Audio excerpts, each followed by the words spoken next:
আমগুৰি নামতিদল বাইলুং গাঁৱৰ যুৱক তথা বৰ্তমানৰ নেডাৰলেণ্ডৰ নিবাসী ঋতুপৰ্ণ শইকীয়াই পত্ৰ প্ৰেৰণ কৰিছে প্ৰধানমন্ত্ৰীৰ কাৰ্যালয়, ৰেল মন্ত্ৰালয়ৰ লগতে নেডাৰলেণ্ডস্থিত ভাৰতীয় দূতাবাসলৈ। মোৰ স্বামী সৰু ল'ৰাটোৰ সৈতে গুৱাহাটীলৈ গৈছিলে ৰাজধানী এক্সপ্ৰেছত, কিন্তু তেখেতৰ জাগিৰোড পাৰ হৈ বৰাহী ষ্টেচনৰ ওচৰতে মৃতদেহ উদ্ধাৰ হ'ল। এই ক্ষেত্ৰত আমি পৰিয়ালে অত্যন্ত দুখিত। আমি ৰেলৱে বিভাগৰ পৰা যিখিনি আমি সুৰক্ষা পাব লাগিছিলে, সেই সুৰক্ষাখিনি পোৱাত কৃপণালী হৈছে বুলি মোৰ অনুভৱ হৈছে।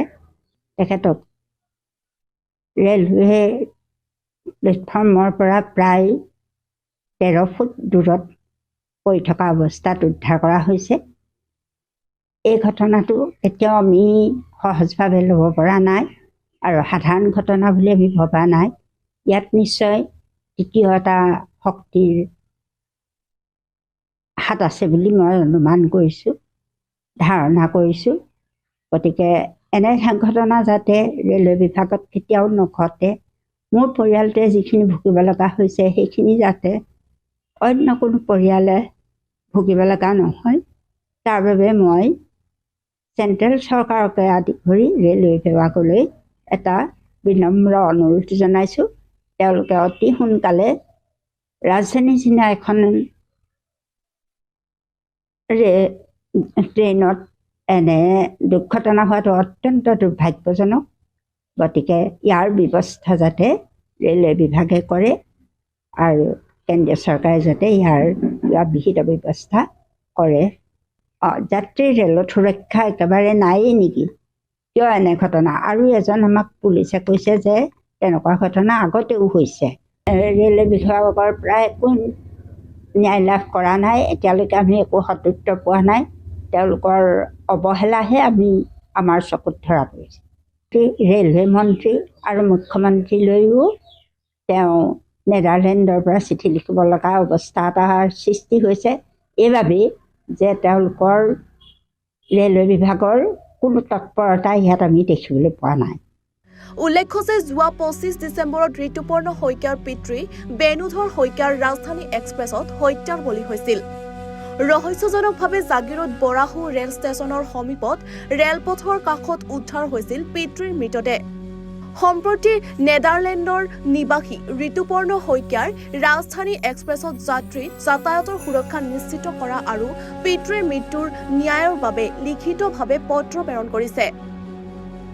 ঋতুপৰ্ণ শইকীয়াৰ লিখিত পত্ৰই ৰাজধানী এক্সপ্ৰেছত যাত্ৰীৰ যাতায়াত ব্যৱস্থাত কিমান নিৰাপদ সেয়া স্পষ্টকৈ ফুটি উঠিছে। উল্লেখ্য যে যোৱা 24 ডিচেম্বৰৰ বিয়লি শিমলুগুৰিৰ পৰা ৰাজধানী এক্সপ্ৰেছত বেণুধৰ শইকীয়া গুৱাহাটীলৈ ৰাওনা হৈছিল। কিন্তু 25 ডিচেম্বৰৰ পুৱা বেণুধৰ শইকীয়া ৰাজধানী এক্সপ্ৰেছৰ B9 নম্বৰৰ কম্পাৰ্টমেণ্টৰ পৰা নিৰুদ্দেশ হয়।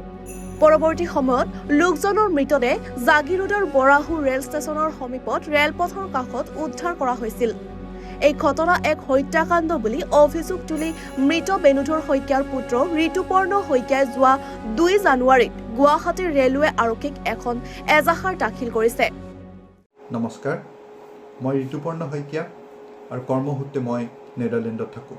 যোৱা 24 ডিচেম্বৰ 2023 মোৰ দেউতা ভাইটিৰ সৈতে শিমলুগুৰিৰ পৰা ৰাজধানী এক্সপ্ৰেছত গুৱাহাটী গৈ আছিলে।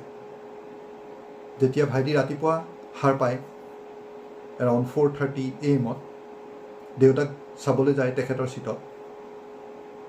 দেউতাক চিটত তেখেতে বিচাৰি নাপায়, ট্ৰেইনত বিচাৰ খোচাৰ কৰে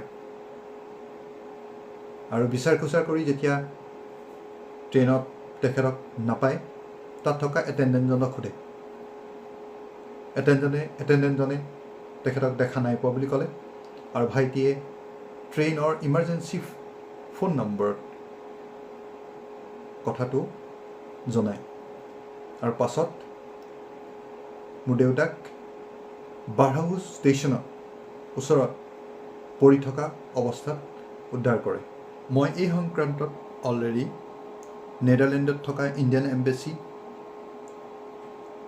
অসমৰ chief minister, Indian railway minister আৰু প্ৰাইম মিনিষ্টাৰলৈ চিঠি লিখিছোঁ মই আশা কৰিছোঁ